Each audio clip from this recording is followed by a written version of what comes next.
a new year, everybody. It is 2026. We are so glad that you are joining us for a midweek mini episode. We are starting January with some beginner-friendly episodes for those who have just entered the points and miles world. But my experts, don't leave us because you always need reminders in this space. There is simply so much information to learn that your brain cannot keep it all in all the time. So we hope you join us over the next couple of Wednesdays as we go into digging in some of the points learning opportunities in the points and miles world to make sure that everybody has a really strong foundation for this hobby. Yeah, and if this is stuff that's all super familiar to you, maybe this is the point where you start sharing this with a friend. I know that everybody has these 2026 goals for themselves, whether they be travel more, get healthy, do better with your budgeting. So, for anybody that's really looking to harness the power of points and miles in 2026, share this with a friend, bring your friend on board, get them as obsessed as you are. It's a lot of fun when you have friends that do this as well. Oh, So, so much more fun.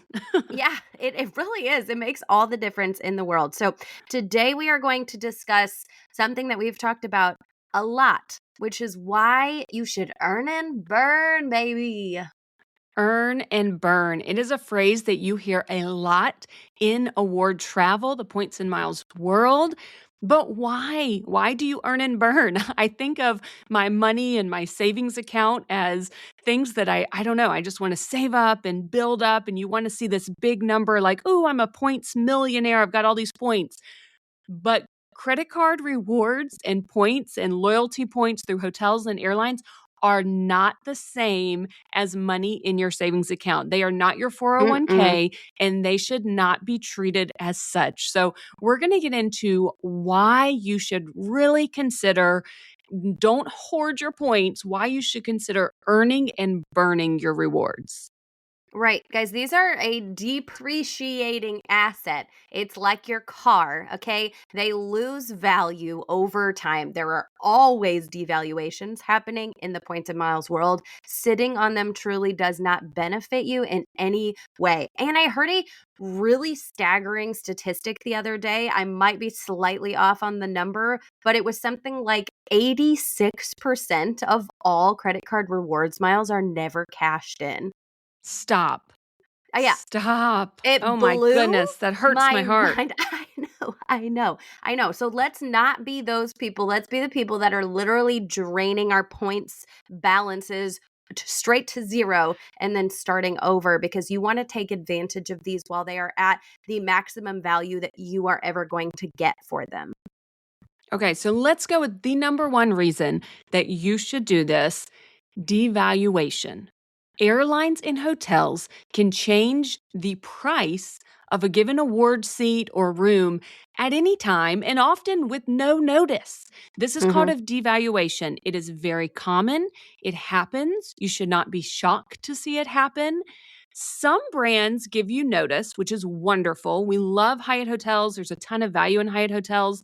Actually, in about February-ish of every year, they go ahead and release a list of all the hotels. They don't call it a devaluation. They just say some properties are changing award categories, and technically some get better. They can move categories up or they can move categories down. They change the categories, which means maybe your free night certificate isn't good anymore because a hotel will move from a 4 to a 5 Mhm. category, or your points, the hotel that used to be 15,000 points is now going to be 20,000 points. I'm just throwing out numbers here. But Hyatt is great about letting us know. They will give us a little bit of warning so that you can go in and you can book, you can use up your points for any properties that maybe you were interested in and are changing categories. But other programs are not so friendly like that. They don't give us a heads up. That flight that cost 50,000 miles one day, the next day it's 70,000 miles. Overnight it lost 28% of your value, your points, your savings that you have been holding all that time. Poof, they're worth less. They're not going to buy you the same flight that you thought they could. So this is an important reason to consider as soon as you know you want to go somewhere and you have the points for it, go ahead and book it. Yeah, absolutely. I mean, British Airways literally just did one of these devaluations. There's a lot of programs also that have something called dynamic pricing, which is different than Hyatt. Hyatt is a fixed award chart. A lot of other brands like Delta, United, Marriott, they have dynamic award pricing, which means it fluctuates based on the cash price. So this can make it harder to find those sweet spot redemptions. And that's really where we see the most value from our points in the first place. Yeah, absolutely. So you do not know when devaluations are going to happen. Just don't be shocked. They really stink, but Hmm. know that that's part of it. And it doesn't mean that your points, it's not worth going for the points. Like, don't get so discouraged by it that you don't still stay in this game, because there are so many wonderful redemptions to be had. When one sweet spot goes away, another sweet spot is found. So Amen. just know we're not going to hoard the points. We're going to use them and enjoy them. Yeah, the name of the game is pivot. So we're always being flexible in this game, always pivoting and always earning and burning. Number two, there is no interest. There is no protection. Your points are not insured. They are not growing in your points account. If you keep $5,000 in like a high yield savings, it can grow. If you sit on 500,000 miles in one of your airline loyalty accounts, they are stagnant. They are not growing. They are perhaps even losing value, as we just talked about. Yeah.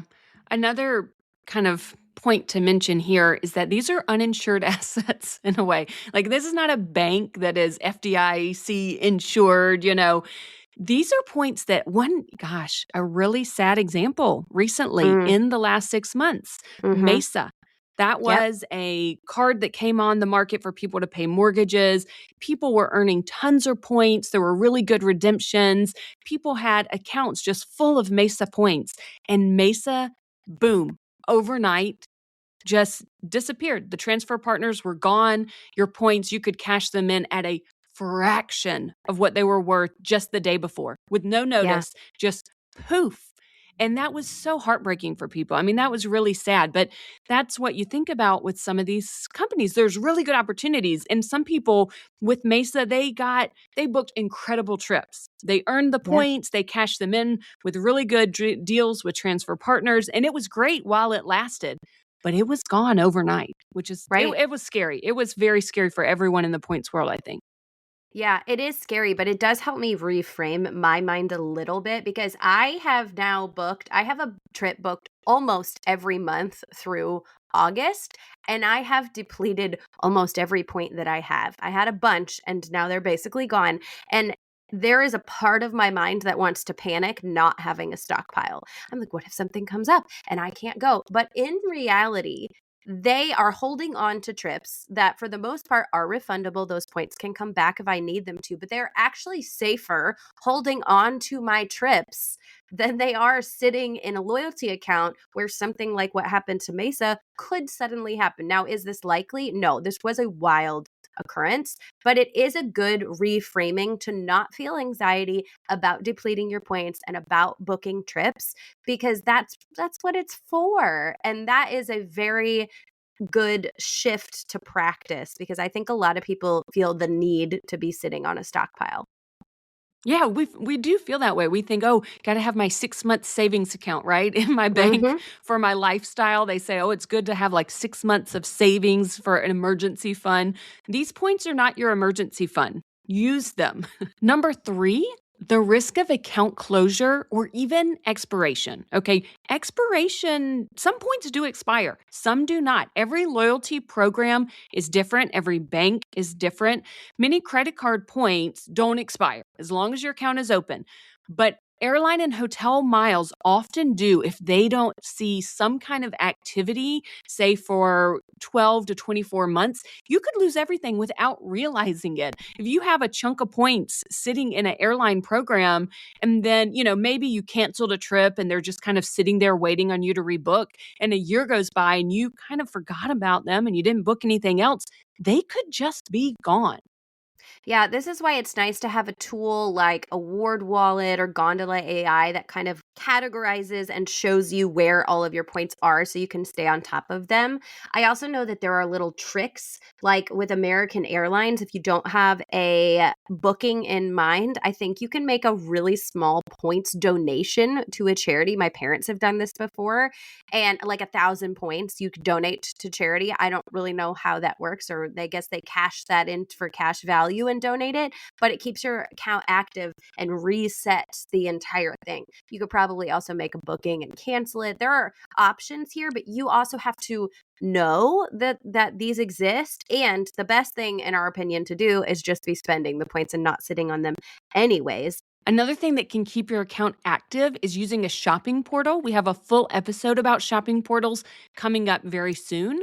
But if you say you haven't booked, we'll just use American since you were talking about American. You can go to the AA shopping, buy something, you will earn a little bit of points, and that points earning is activity. So go to some, various airline shopping portals, buy something through the shopping portal one day, and that'll be a little bit of points earning that'll keep your account active as well. Yeah, absolutely. Another thing is the risk of account closures. And it is so sad how often I have been seeing this on the Facebook groups lately. People are literally just having their accounts shut down with no notice.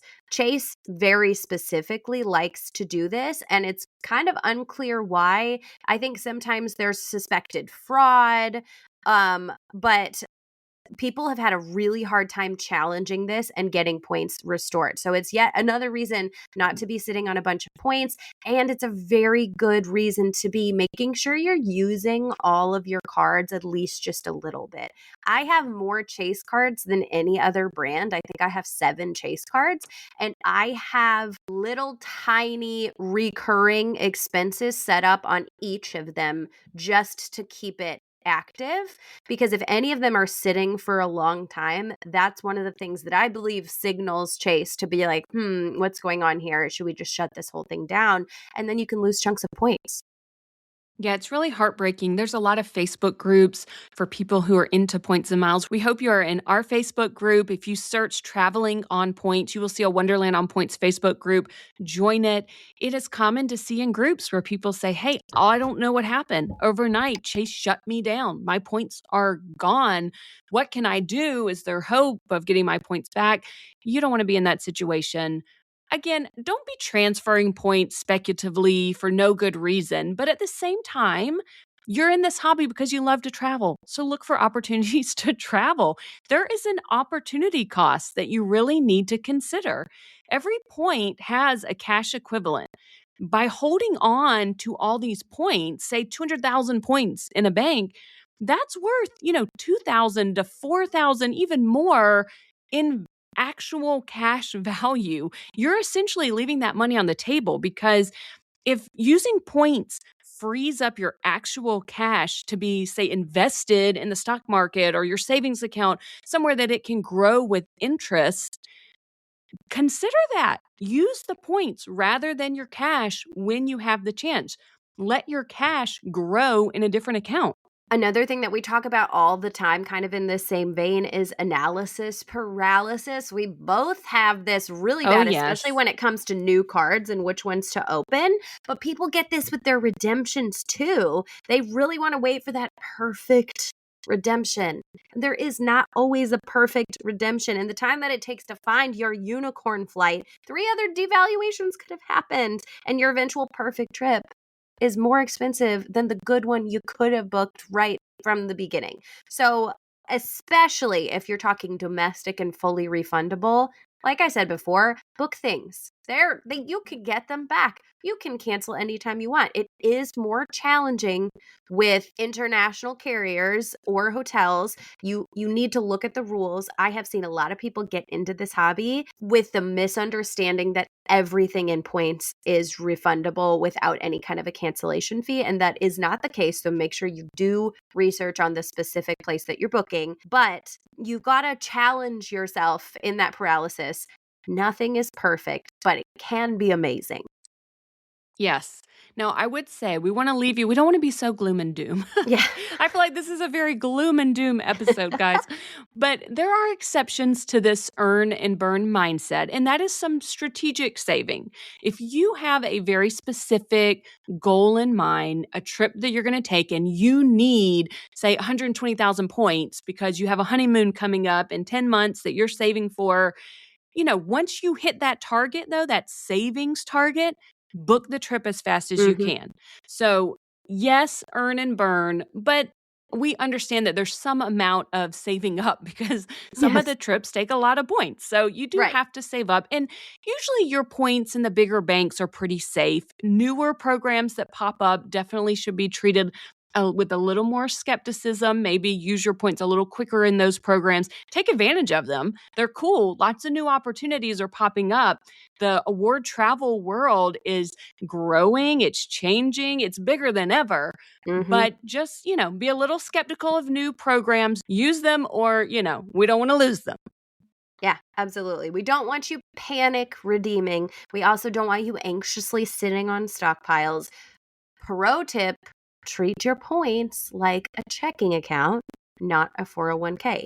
Use them to fund your lifestyle today and trust that you can, in fact, earn more. We know that with people getting disappointed about things like the Chase Sapphire Preferred rules changing, it can feel like, oh, well, I'm not going to be able to earn these anymore, so I must hold on to them tightly.